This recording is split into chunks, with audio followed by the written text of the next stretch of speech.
فهد الرقوع على المايك طبعا بإكس ابن الرقة 963 اعتزال ماضر اعتزال نازل ابن الرقة يسوي بكساس الكردية الزلزال. اسمع لك اخوة القحبة جاني الكراد عيال الطرمة.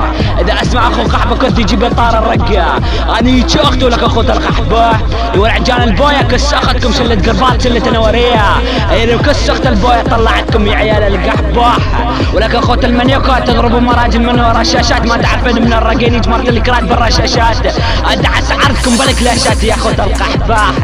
وين جاي تقمز يا ولا نيجي اخطر نفرك يا اخو العاهرة لسه كل اخو قحبة مجمع لكم 200 جاي يسبسب بيه يلعن عرضكم يا ولي يلعن عرض البرامج اللي سويتكم زلم يا عيال الشرموطات. اسمع يا والا واسمع يا والا اقول انا ابن الرقة وما جيت اشق المراجل من ورا الشاشات. انا ابن الرقة وما اعرف شنو تاريخي وانا ابن الرقة والمراجل من الله خلقها مسجلة بسامينا.